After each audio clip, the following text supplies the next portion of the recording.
Okay, we okay to go ahead? Yeah, thanks, Bob.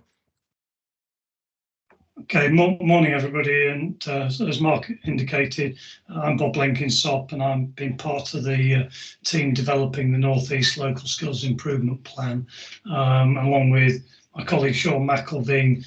What we'll do this morning is provide you with an update on that plan, and particularly provide you with some feedback on the key findings and recommendations that have been now published in our report that's available on the NELSIP website.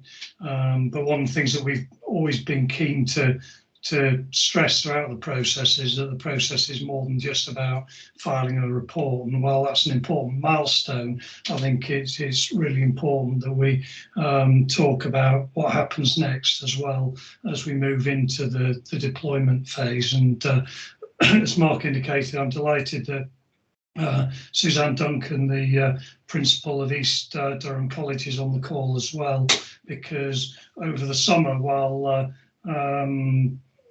you've probably not heard from us much, two things have been going on. One is we've been waiting for approval from the Department for Education for our plan, which is now, it has now been approved, and so that is why we've been able to publish it.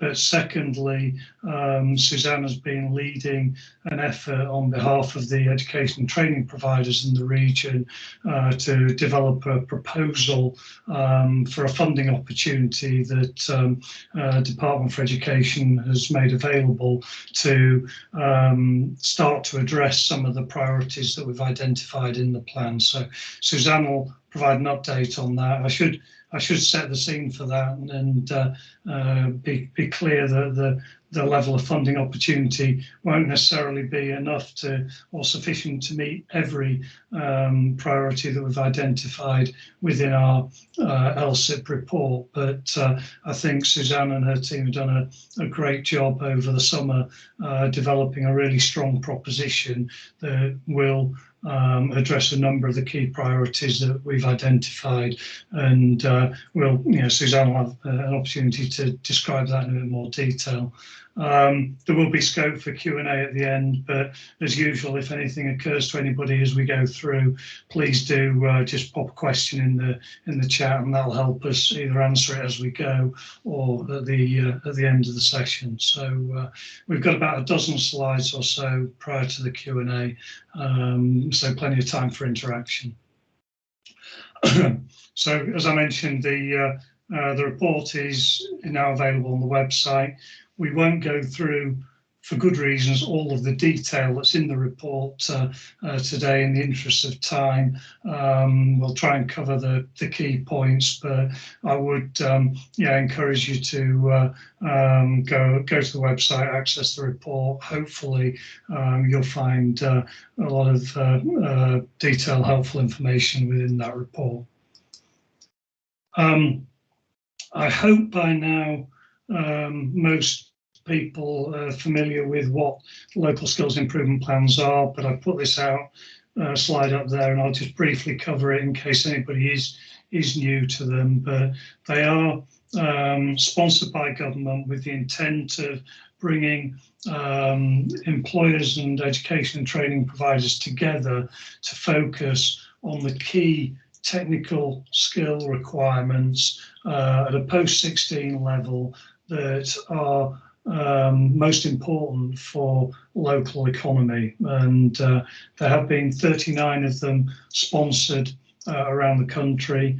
The North East Automotive Alliance is the employer body leading for the North East NELSIP, which is the geographic region immediately to the south of Tyne. So it's the 4 local authorities of South Tyneside, Gateshead, Sunderland and County Durham.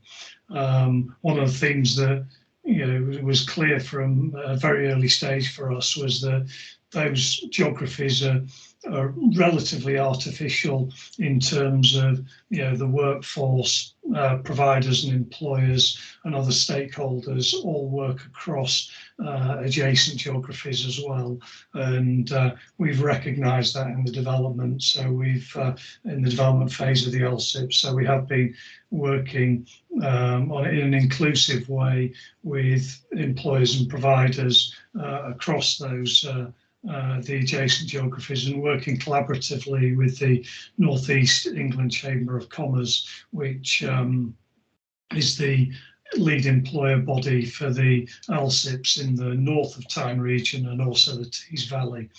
And it's probably also worth saying at this point that with the establishment of the new North East mayoral combined authority, the intent is that within a year of that authority coming into effect, the NELSIPs for that combined region will combine into one NELSIP, and so that is the intent that happens within the first year of the new authority. So I'll move on just to cover really the process that we went through, and we were always aware that the process that we went through and the engagement process was going to be key to setting a platform, not just for the conclusions of our report, but also for establishing stakeholder alignment moving forward as we moved into deployment of the plan. And the funnel in the middle describes the process that we've been through. So it was important that the local skills improvement plan was grounded in the strategic economic priorities for the region. We were guided not to try and boil the ocean, but to focus on high impact strategic sectors. Our reference point for that was the strategic economic plan for the region as defined by the North East LEP, and we focused on 5 particular sectors, which I'll come to in a moment, that are large employers in the region, are identified as strategically important, and also experiencing changes in their technical skills requirements associated with emerging technologies, digitalization, or the shift to sustainability. So I'll touch on those sectors in a moment. We then went through a process of gathering evidence and consulting with stakeholders. Massive thank you for all the support that we've had on that. A number of you on this call have given us a lot of time, input, and really valuable insight, and that's come in a variety of forms. So you'll see some of the data around the engagement on the right hand side of the slide. So almost 750 touch points with employers through structured interviews, surveys, and workshops and other sessions.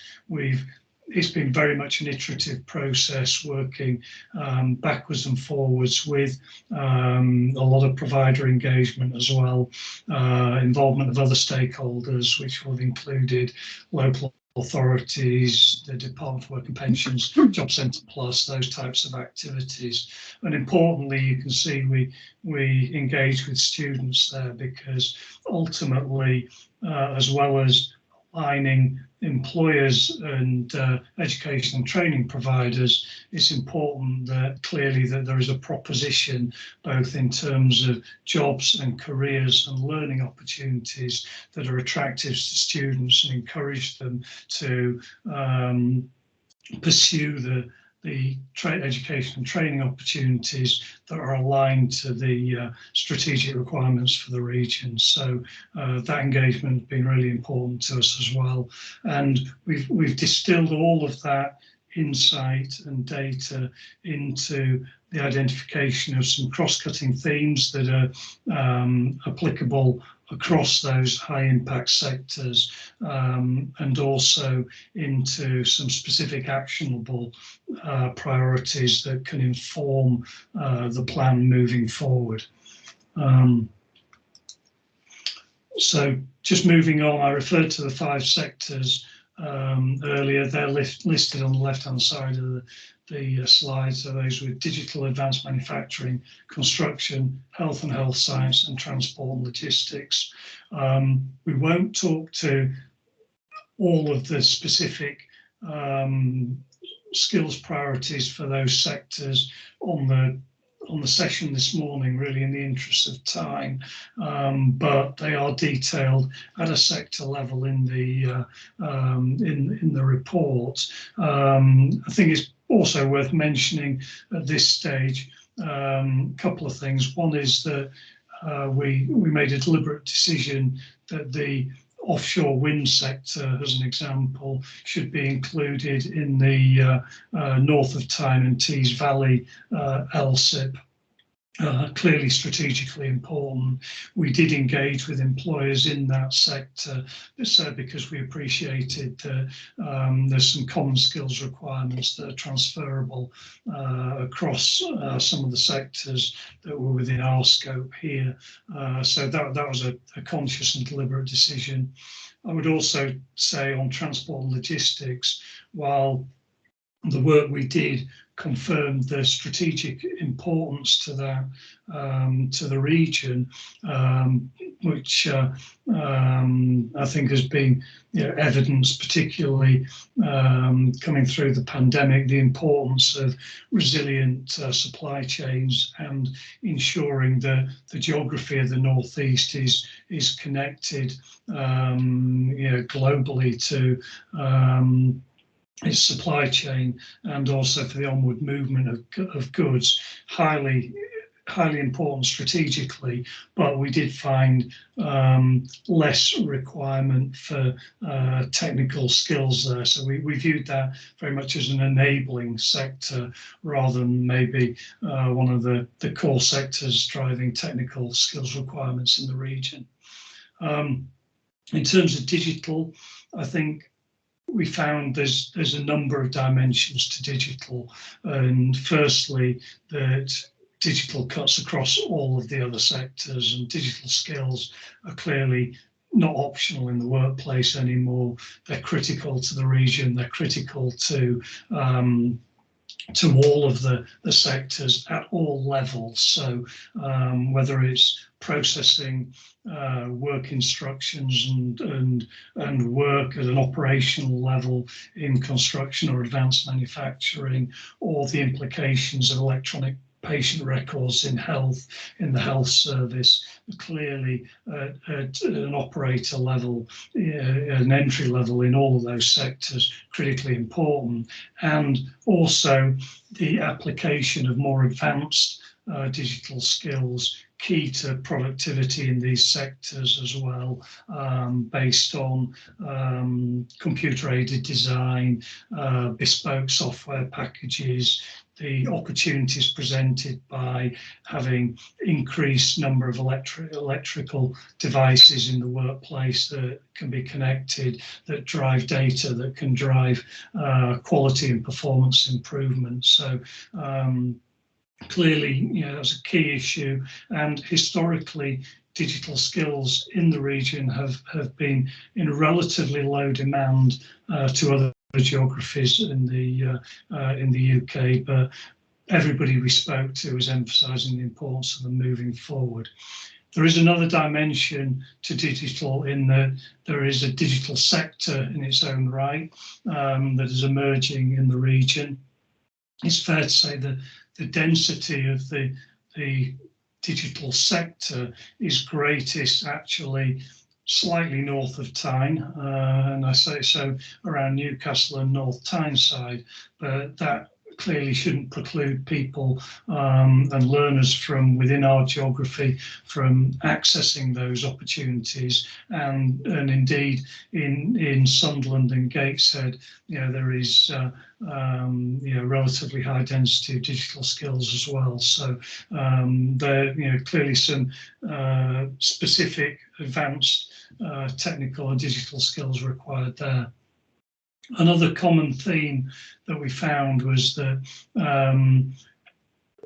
a baseline of foundation numeracy and literacy skills are becoming increasingly important because of that move towards digitalisation. So people at every level having to interact with information and data that is being presented to them, understanding it, interpreting it, and making decisions based on it is key moving forward.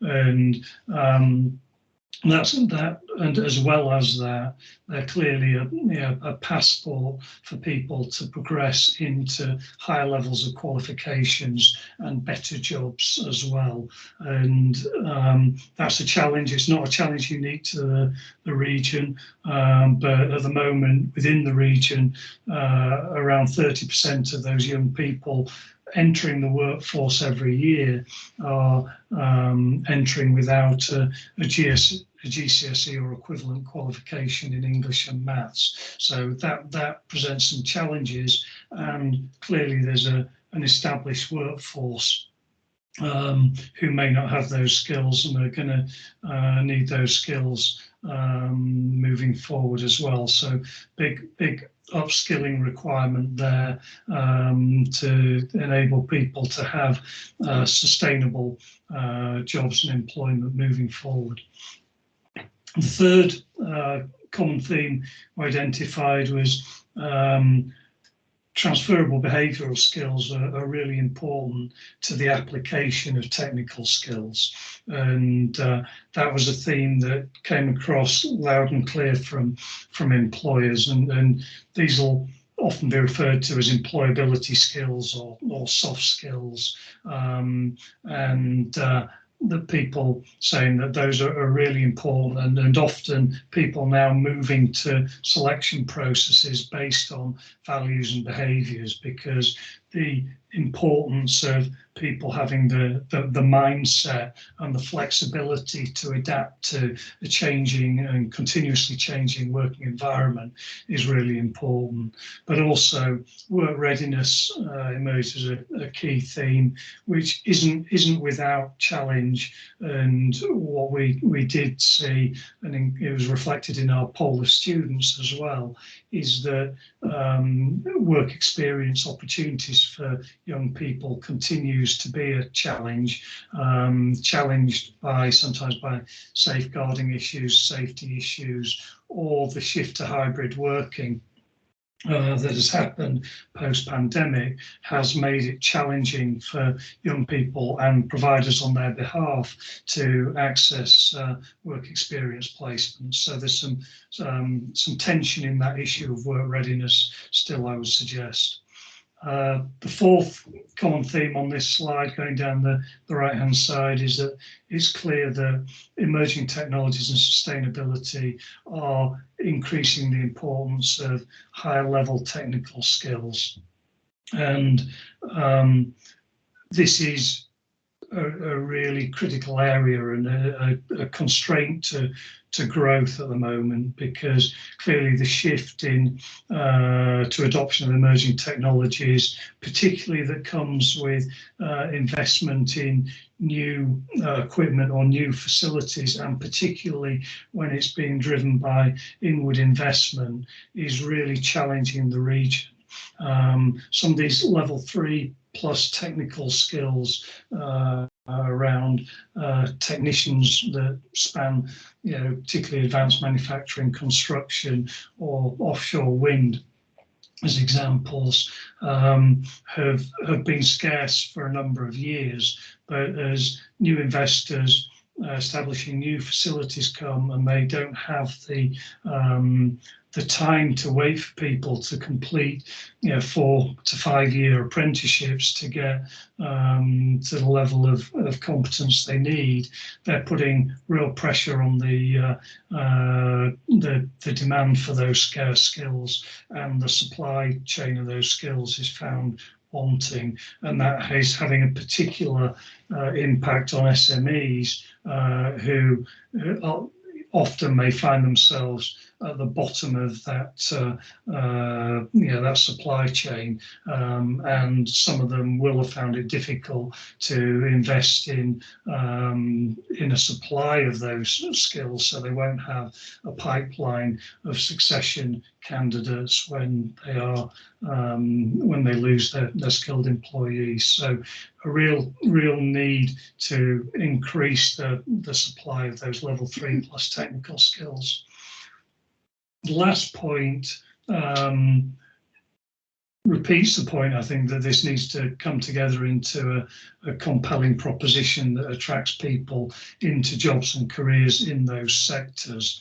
And one of the things that we did experience in the discussions were people referring very generally to skills issues.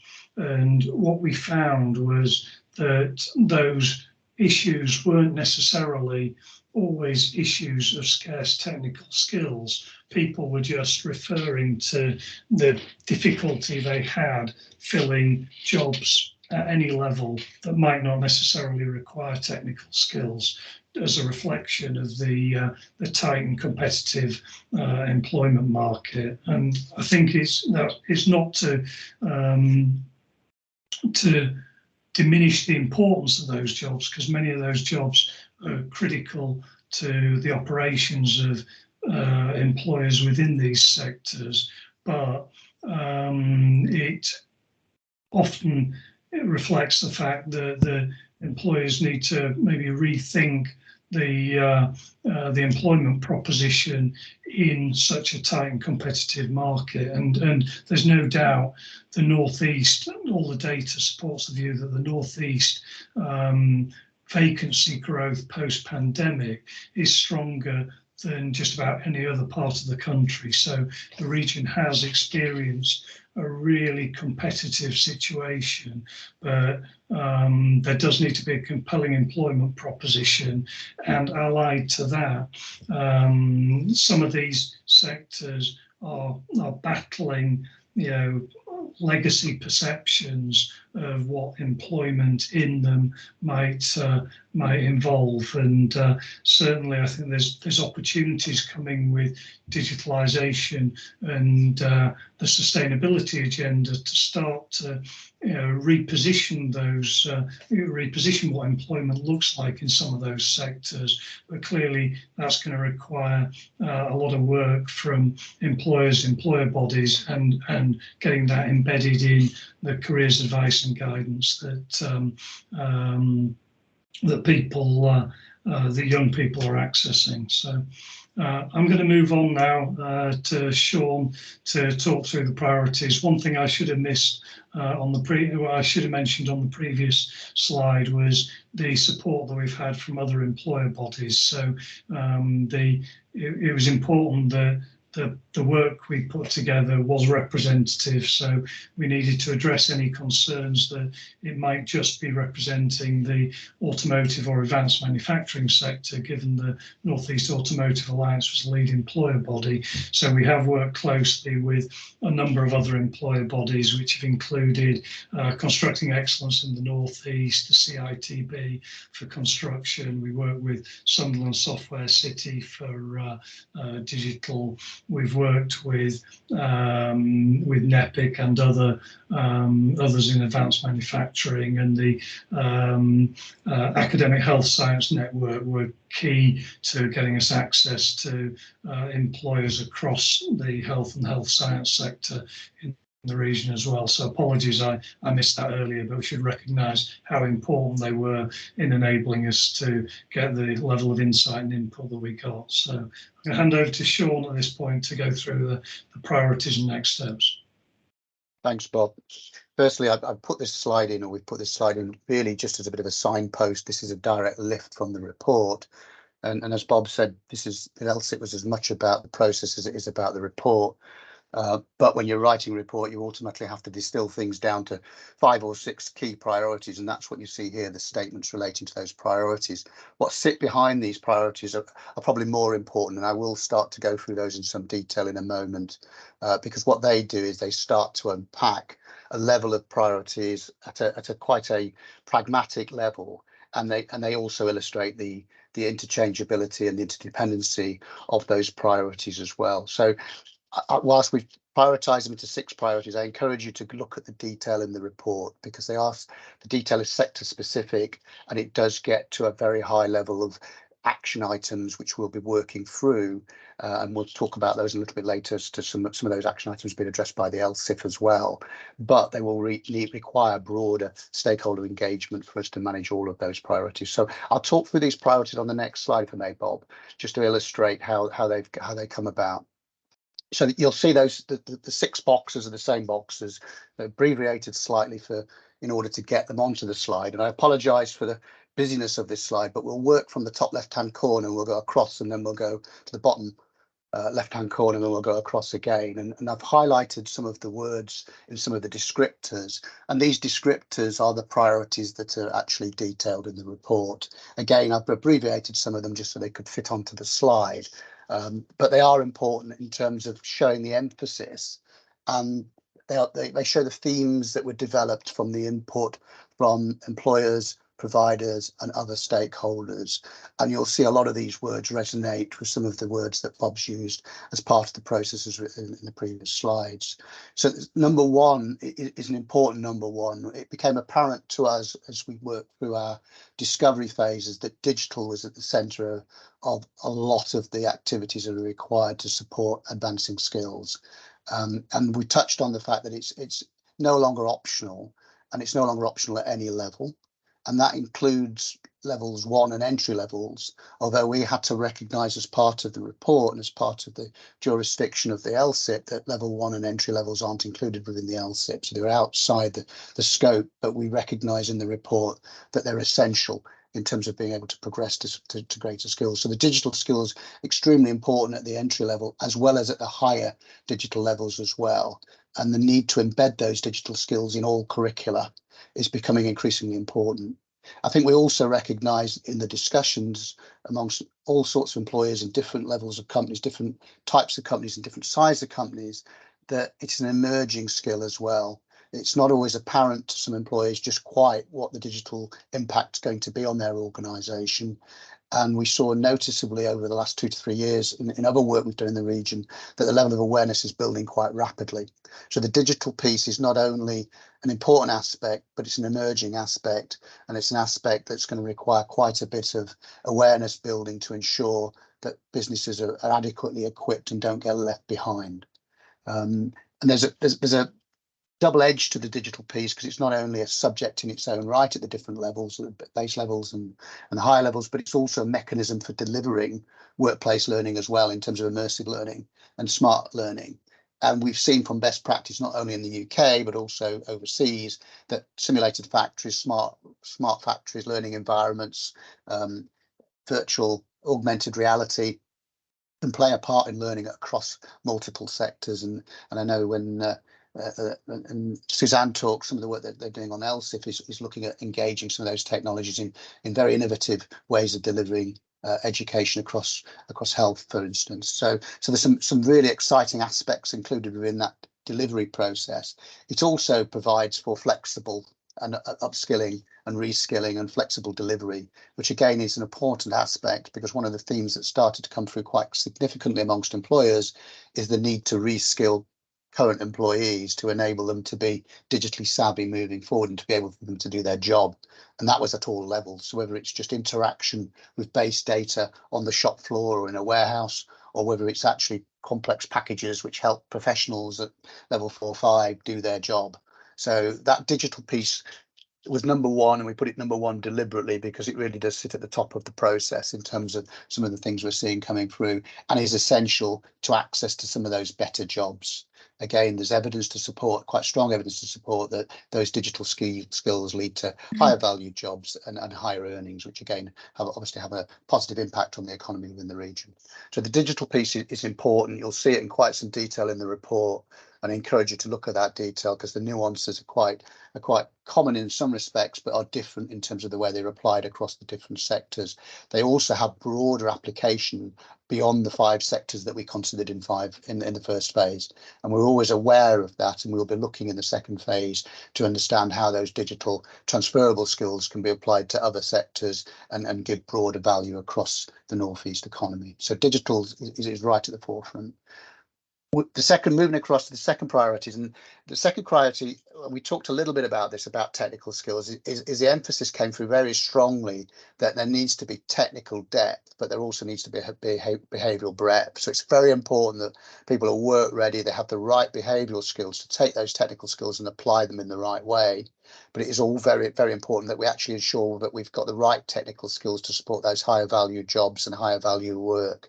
So an emphasis on technical skills is not always easy, but it is important, not only in terms of the employer demand signal and the workforce planning associated with employers anticipating those technical skills, but also from a provider perspective. They're often harder to provide, they're often unknown, they're emerging, they're smaller cohorts, they're difficult, and they require greater collaboration. So that technical aspect is quite important, and the NELSIP emphasised the technical skills. And we've emphasised that within the report, but within the technical skills as an element of behavioural skills, because it's important that people can apply those technical skills effectively, be work ready when they need to be work ready when they land in the workplace, and also that that needs to continue to maintain their employability throughout their career. And it's increasingly apparent that those skills change and shift at a rapid pace, and therefore employability, upskilling, reskilling is an important aspect of the educational provision and the demand signal moving forward. 2 ties very much into 3, and 3 was quite specific because 3 is about throughput of level 3+ of those technical skills, and it really is about having a aggregated demand signal and a matched provision that meets the requirements of the region in terms of those level 3+ skills. We're seeing more level 4-5, which is often referred to as a bit of a gap at the moment in terms of provision and in terms of the number of students studying, and indeed in terms of the demand signal. And when you look at the numbers that are progressing, they are significantly lower than they have been historically, but the demand is increasing quite significantly. It's increasing because of the nature of automation, the nature of investment, the nature of digitalization. It's increasing because of the nature of inward investment and growth. So the actual requirements are increasing, and the demand signal isn't reflecting that, but the requirements are increasing, but it's not necessarily translating into effective demand signals for effective workforce planning amongst employers at all levels, but also significantly amongst SMEs. And the provision therefore is not meeting that requirement either. And it's a significant aspect because it will constrain growth in the region. So when you look at the aggregate demand signal and the requirements going forward, there's a mismatch and there's a shortfall. That's aggravated by the demographic profile within the region as well. So we've highlighted that quite significantly. It's not a new issue. Those of you that are familiar with those technical skills will recognise that that's been an issue for a long period of time, and it's not been addressed, and it's not unique to the region. And that's important because if it's not unique to the region, other regions will come in and make a compelling offer to attract people out of the region as well. So that sort of volume of level 3 technical skills is an important aspect. It also spills over into the level 4s and 5s to make sure that some of those emerging skills associated with higher technical skills is sufficient as well. And we're starting to see, as I say, that the levels of demand for that increase, but being able to accommodate those emerging skills and being able to address those emerging skills is important at lower levels of volume, because if you don't address them and they don't grow, then you'll lose some of those skills for good. So the level 3+ is an important aspect, and it's about throughput, it's about volume, it's about encouraging skill kids into STEM subjects, and really making sure that supply chain is a deep and is effective to deliver what we need for the future. I've touched on that aspect of collaboration in there because that effectively says the colleges, employers need to work together to make sure at a regional level that those skills are provided. And there needs to be some innovation in the way they do that, because some of those skills are quite difficult skills. So it's quite often when we were talking to providers, it's difficult to be able to recruit the right kind of lecturers who could deliver that, or teachers who could deliver that kind of skill. It was quite difficult to resource that on occasions, and the capital kit that's required, or the cohorts were small. And when we talk to employers, quite often they don't demand that skill until it's required. They don't anticipate it and start to work with college early to actually work out, the providers early to work out how to manage that. So that collaborative workforce is very important. Suzanne will talk to the LSIP in a moment, but LSIP is one aspect of funding that's around. The funding streams will need to be aligned to actually support LSIP, and they'll need to be consistently aligned as well. Quite often the funding leads to disparate frameworks of funding and leads to fragmentation and a lack of collaboration. So the focus in the funding as we go forward really does need to encourage that collaboration, ensure that both employers and the providers are working together, and we can leverage strategic partnerships in order to be able to deliver for the region. Quite often there's a lot of discussion around competing within the region, rather than actually working as a region to compete against other regions. So an important aspect in terms of leveraging within the region and ensuring that FE works together, all providers work together, FE and HE work together in terms of seamless progression. As NEMCA starts to form and starts to develop and starts to have its priorities, that works through the system as well in terms of the budgeting process and the priorities through NEMCA. And we also highlighted the role of RTOs, which are research and technical organisations.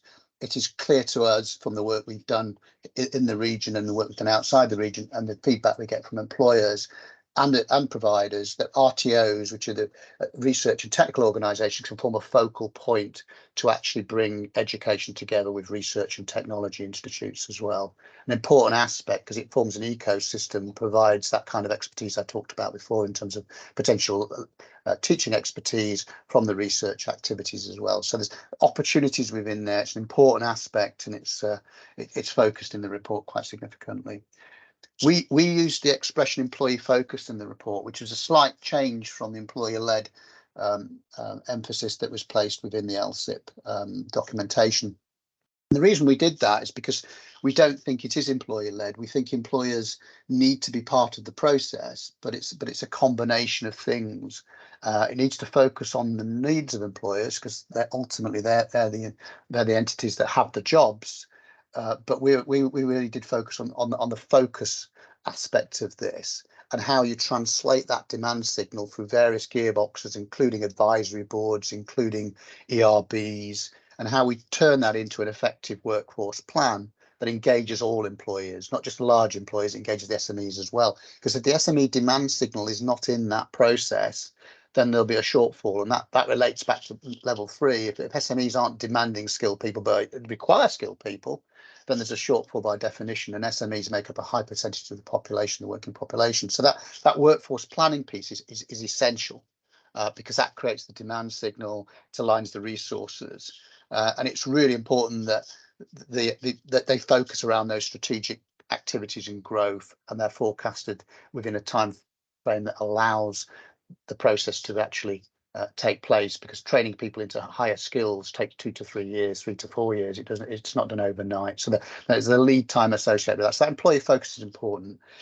It also provides an opportunity to look across the employers and say what resources are already there. The levy underspend is something which is used effectively in the region in places, but it's used more effectively in other regions. How do we pull that together? How do we consolidate that to make sure that money doesn't go back out of the region? How do we use it in the region? How do we prioritize within the region? And that's an important aspect. And the other piece Bob touched on before is the role of work experience and apprenticeships. Learners will not have experience if they don't get experience. So it's chicken and egg, and it's important with that work readiness that learners get that experience early on. It's clear from the analysis that we got, and again this is in the report, from the polls from the students. They valued that experience and they looked for that experience. So there is an audience there that's looking for those opportunities. We've got to work with employers to make sure those opportunities are provided, and that's not always easy, and we recognise that, but it is an important aspect, and it ties directly into things like some of the qualification standards like T levels, which again is referred to in level 3. So that's an important aspect. the final aspect in terms of employee focus is that a focus around the upskilling and reskilling. There's a lot of evidence out there, and again, you'll see it in the report relating to how much reskilling and upskilling needs to take place. Government's starting to look at things like lifelong learning, flexible accounts, and the issues around adult education budget being centralised within the region for the first time under NEMCA provides an opportunity as well. So that whole issue about reskilling, retraining in the workforce, making sure that people are still employable as they move through the workforce and can reskill and change is an important aspect. And as we look across some of those skills, and particularly around the digital skills, it's essential. So that employee focus around not just employment at the initial stages, but also continued employment is important. And the final aspect of social inclusion is a very important aspect in two regards. One is around social cohesion in terms of making sure that everybody has opportunities to participate in growth and have access to better jobs.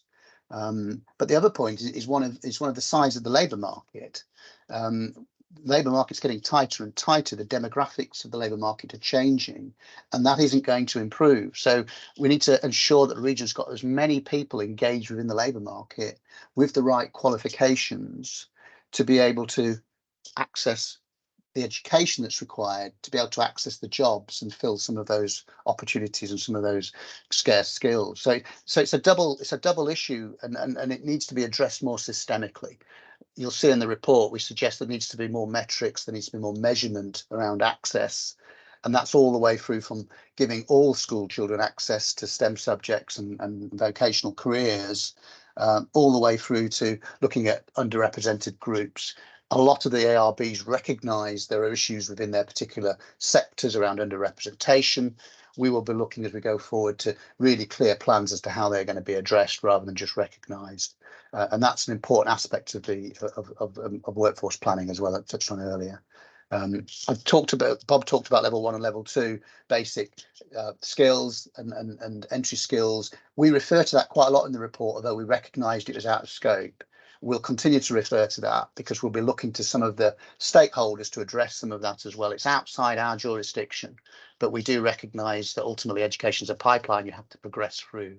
So you'll see that in the report. It was outside our jurisdiction. It's outside the NELSIP funding jurisdiction, but there will be other funding that we will need to address to be able to do the work that needs to be done to enable to help ourselves within the jurisdiction that we have.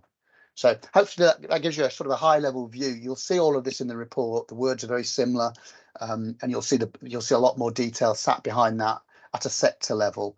And you'll see other sort of supporting commentary around these issues, but hopefully you'll recognise those as well.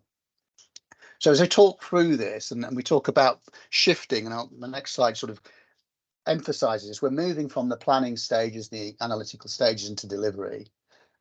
We've talked about it being employee focused, and we do need to ensure that we continue to engage effectively with employers, and we continue to look at what the employer's role is in this process. I've touched on regional collaboration, absolutely essential, and it's not easy, understand that, but it's, we can't have the situation where the region is competing against itself. It needs to compete against other regions because other regions are further ahead in some of their opportunities and strategic alliances. Seamless technical education is absolutely essential to allow people to progress and access those better jobs. And we're seeing more and more emphasis on that from employers in a tighter labour market, because I can trust the employers I've currently got to stay with me if I train them up. So we saw more emphasis, and it's important that that progression is seamless so employees can progress through as well as learners. And it needs to be aspirational inclusive. We need to address the issues in some sectors. We say, well, I wouldn't go and work in that sector because I don't see anybody who looks like me in that sector. And I actually see that sector as being exciting because it includes things which I didn't appreciate exist within that sector. Digital plays a role in that because a lot of the digitalisation aspects are making sectors very different in terms of the types of technologies that are applied and the way things are done. And that needs to be, that's important. So attracting people coming into the labour market the first time into the right jobs, into the right careers of height to enable them to get to high value jobs is an important aspect of that. There are some significant challenges. Leadership's a huge issue in the region in terms of getting that cohesion, making those decisions, making those trade-offs, and ensuring that a collaboration sits at the forefront of that. That's a leadership issue across all of us on this call as leaders, and providing a cohesive approach rather than a fragmented approach is really important. When you talk to employers, quite often the remarks were around, we don't know where to go. We were talking to one group and now another group's come along and said they're doing the same thing. We need to join it all up and present it as one plan. And the LSIP team have got a role to play in that moving forward in terms of integration. The ERBs have got a key role. A lot of the ERBs talk about skills and recognise skills are important. Sometimes it's an emerging issue. It's always important, but now it's time to actually start to be effective in terms of coordinating some of those demand signals and turning them into effective governance and effective processes amongst employers, and helping employers, including SMEs, translate their requirements into a demand signal with the appropriate level of funding associated with that. It's an important aspect, and it's not an observational science. It's something that now needs to roll our sleeves up and work out how we're going to do that, and ERBs play a key role in that. I've touched on SMEs on a number of occasions. SME engagement is key. No matter where you are in the UK, SMEs employ more people than the large organisations, and yet they're not always engaged in this process. And they need to be engaged in the process because it's an important aspect of the demand signal, and they need to be engaged in the process because some of the technologies and some of the advancements and some of the ways of working are essential for them to be productive and for them to survive in the future as productivity changes and the needs of the workforce change. So SME engagement is absolutely essential in the region. We need to find mechanisms to improve that. It's not unique to the region. It's not unique to the region, but it is important to the region, and the region needs to really start to focus on that issue as a similar issue. The work experience dilemma we've touched on a couple of times. We need to create opportunities for work experience. Learners can't have work experience and not being given opportunities to have work experience. It's a circular argument. The T-level challenge, we are very much familiar with a lot of issues associated with T-levels. It does provide an alternative route. It does provide other opportunities, but it's unresolved, and it's a bit of an enigma for a number of employers and providers. But it does need working through, and it does need a process to actually ensure that we understand where T-levels fit in to vocational learning, and we ensure the learner doesn't get caught in the crossfire of all of those experiences. So T-levels are an important aspect. It plays directly to the third challenge in terms of when we talked, or priority. But we recognise there's some challenges in there, and we need to address those. And then lastly, the support for lifelong learning. It's still early days. It's still at the consultative stage, but that lifelong learning piece is clearly important as it relates to upskilling and reskilling. Next slide, please, Bob. Sorry. So just in terms of emphasising, I've gone on too far. I need to. Can you just? Yeah. Go back. So I won't spend long on this slide. It really just says the first bit was about planning, priority sectors, strategic drivers, skills, our priorities. We're now moving into phase 2, which is about deployment. And you can see the timeline there. We had a slight hiatus over the summer whilst the programme was approved. We're now aligning through to funding opportunities, and Suzanne will talk about LSIP in a moment, but that we are moving through those phases. And as we go into that deployment phase, next slide, please, Bob. We've all got a role to play. We did put a RASI in the report where we started to lay out against the priorities who was accountable, who was responsible, who had consultation rights and who had information rights. And we did that deliberately because we are going to map to the priorities where the resources are. So the first stage of that will be mapping the LSIF that's been submitted this morning to those priorities and saying that the LSIF covers that, and that. And then we'll continue to look at the gaps. And when we look at the gaps, we'll say, right, who's accountable for that? Who's responsible for that? And we'll be going out and talking to those stakeholders to say, what are we going to do? What is the plan? So that includes skill providers in terms of the providers, in terms of funding, includes employers. Sorry, somebody's background noise in the background. Comes a sweet. Come home, eat them. Sorry, thank you. So that obviously includes skill providers across the whole region.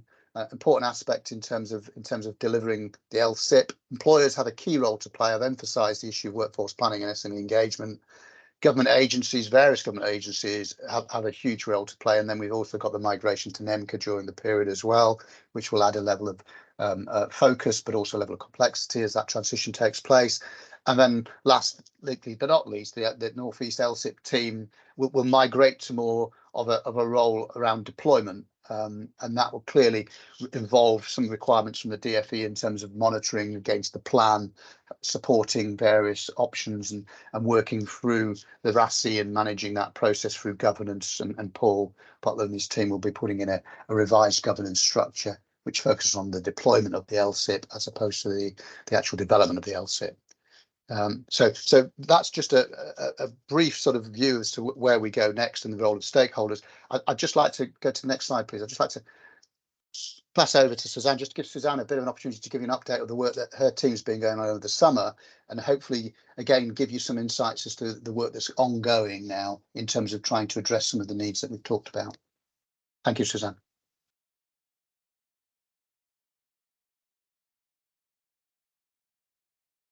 Thanks. Sorry. Right. Okay. Thank you. Thanks for that overview.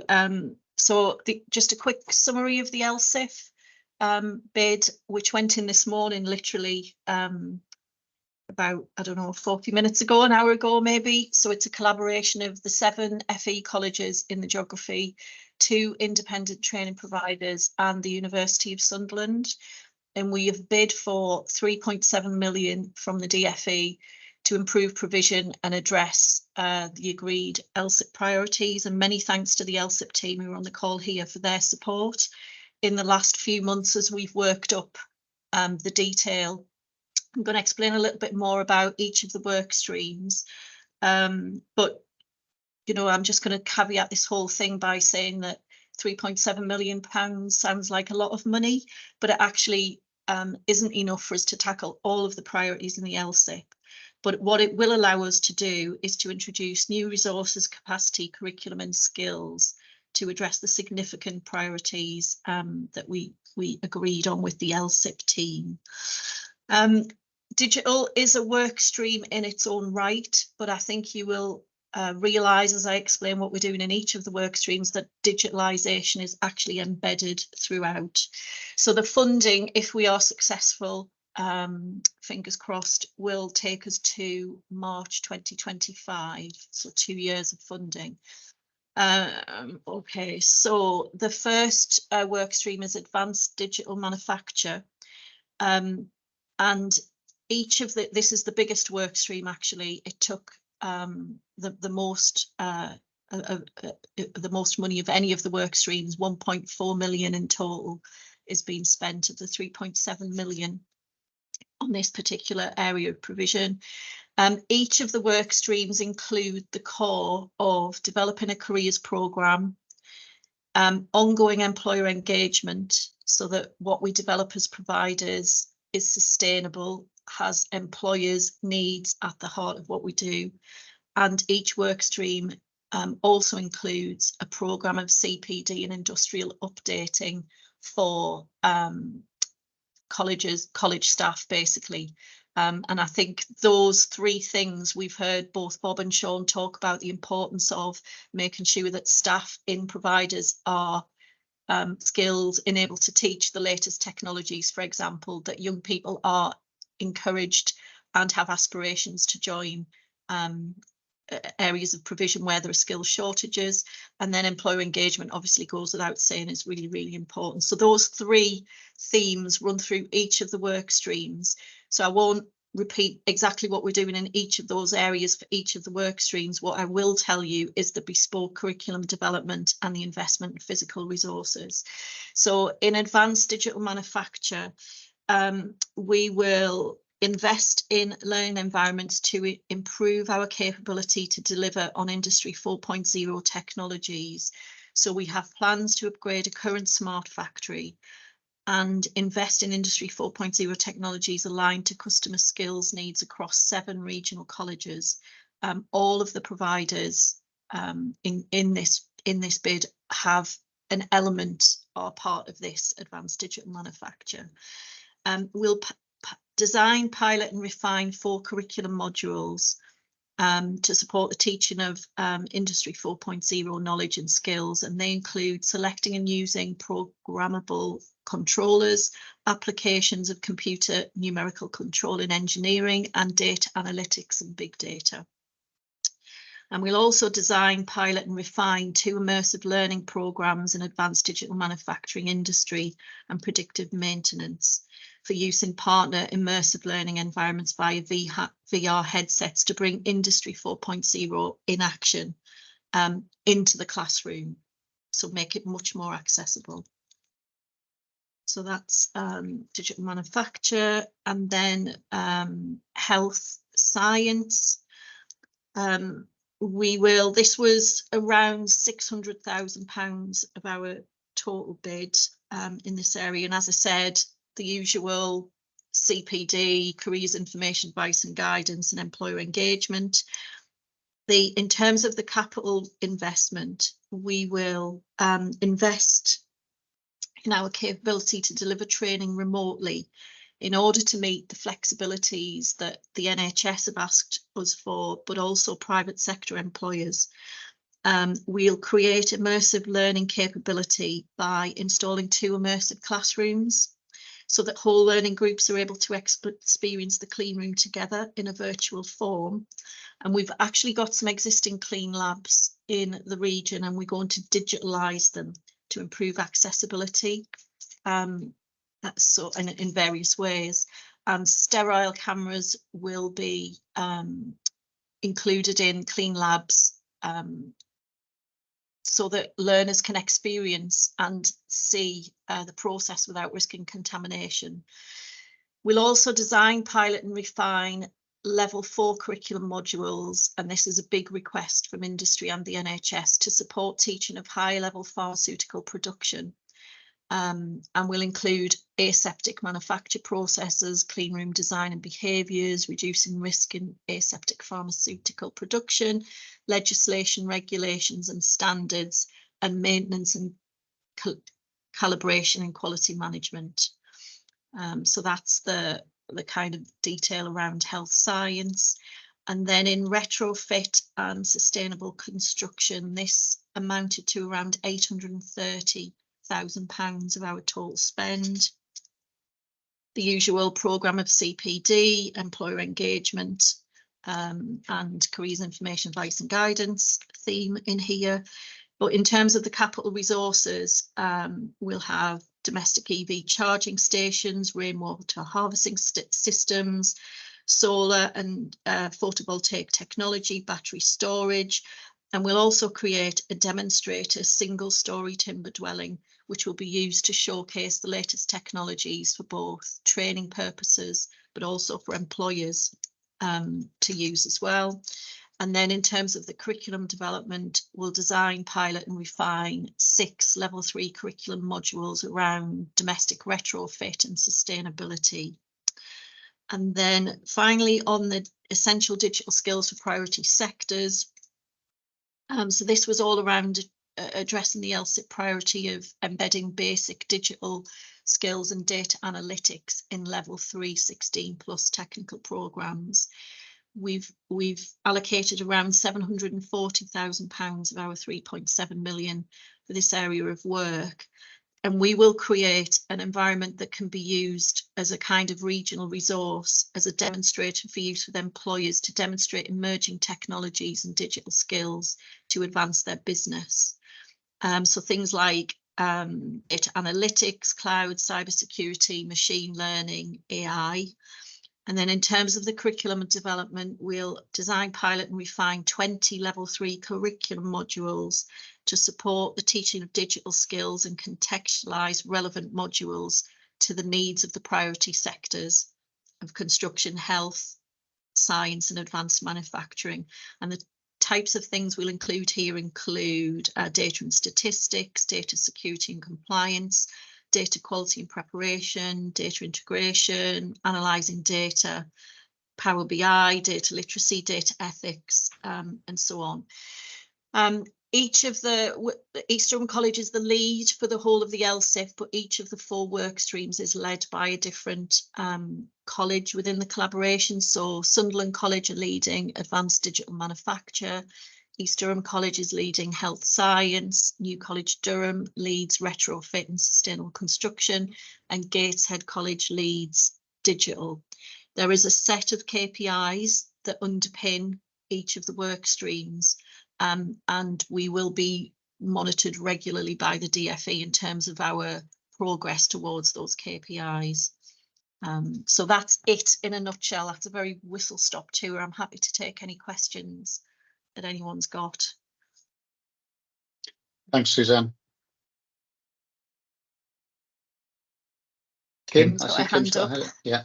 Hi everybody. Really great to see everybody, and a really comprehensive summary of what's going on. And I think it's really been brought to life by your input, Suzanne, insofar as really demonstrating this is where the planning has led to, and this is what it's going to look like on the ground. So I think it's incredibly exciting.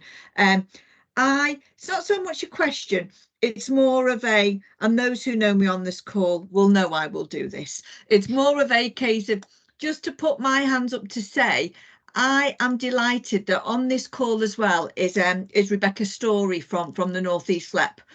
And what we are currently working on is having a look at how we can demonstrate what the local offers look like, both to schools and also to employers.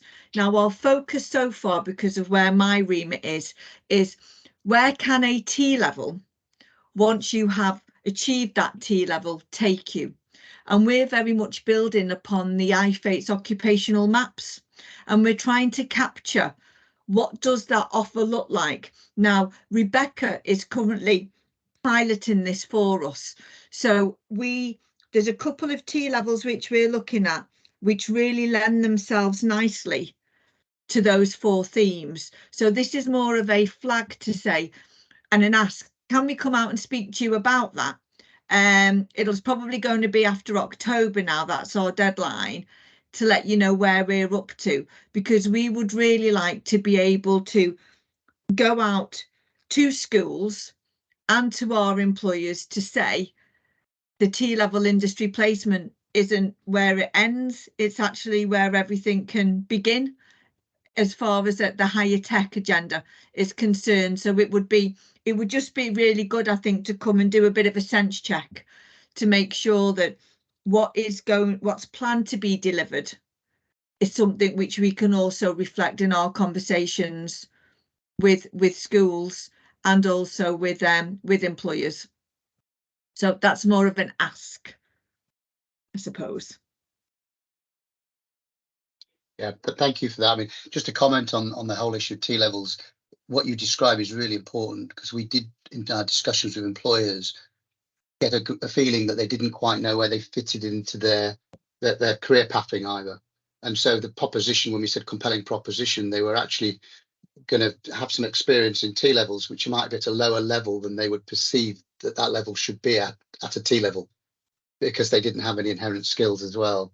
So there were some mismatches in terms of the proposition as well, in terms of some of that work placement. So the employers have got a role to play as well, to actually work out how T levels become compelling from a proposition as well. And if I could just very quickly respond to that then, as Mark knows, we're doing a lot of work on T levels as a region within the LEP team. We've led on that, and even just yesterday we held the very first Civil Service North East event for connecting 9 government departments to T level providers. I think what we're hearing a lot is that employees are very keen, and rightly so, to share with us what their skills needs are, but what we aren't seeing massively is their willingness to support in addressing some of those skill needs. And we know that can be to do with capacity, but we also know that it probably is about a lack of awareness of exactly what do you want us to do and what is the offer. So we're developing quite a few resources at the moment in order to support employers. So things like what a top tips guide for hosting an industry placement looks like. And we're developing that in partnership with existing industry placement providers and also with those who have yet to dip their toe into T-level world. The other thing I think which it would probably be useful to pick up with you, Sean, as well, is the fact that we know that in our region, 88% of T-level graduates have gone on to apprenticeships, and they've gone on predominantly to apprenticeships with employers who have never ever recruited an apprenticeship before. So I think there are some really key messages here, which through your employer contact and where you're hearing that sort of appetite for tell us more, I think there could be something we could join up with there to make sure that there is a narrative going across. So perhaps we could pick that up outside of this. Yeah, super. Thank you. I think it'd be a really good conversation to have, Kim. Thank you for that. Any other questions, observations? Sorry, I have a question. It's just regarding when it comes to the devolved administration under the mayoral authority, it talks about an additional amount of money for skills and training. Is this linked with that, or that's hopefully something that can be further developed as and when that happens?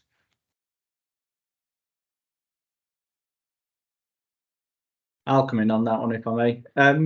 It's a separate budget that we hope to align, but I think one of the key themes that you'll have heard today is how we develop this the right ecosystem to ensure employers, providers and funders are all working together and really taking a system as a whole approach. So it's extremely important going forward that the LSIP, the North East LSIP, and that of the North of Tyne is aligned with the NEMCA approach. So we are having discussion with the skills leads within NEMCA and looking at how we can pull everything together as an ecosystem for the North East.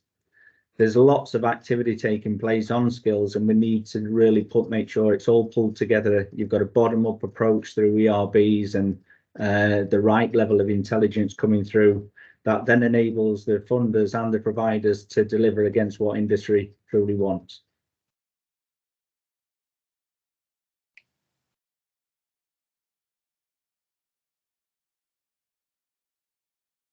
Okay, anyone else?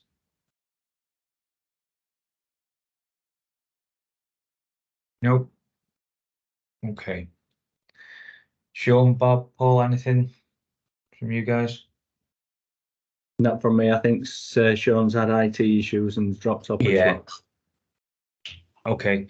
Well, if there's nothing else, just want to thank you for your attendance. Any observations, any comments you like to share? So I'm just trying to read Kath's message in the chat. Yeah, that's fine. I'll catch up with you, Kath. So thank you for your attendance. I hope you found it really useful, really comprehensive. Please do read the report and come back to us with any queries or questions. Thanks, Suzanne, again for presenting. And we've got one in 2 weeks. We'll cover the same thing, but you're very welcome to come back and revisit. But that's it. We've saved you some time, so have a brew. Cheers all. Thank you. Thanks, everybody. Thanks, everyone. Bye now. Bye.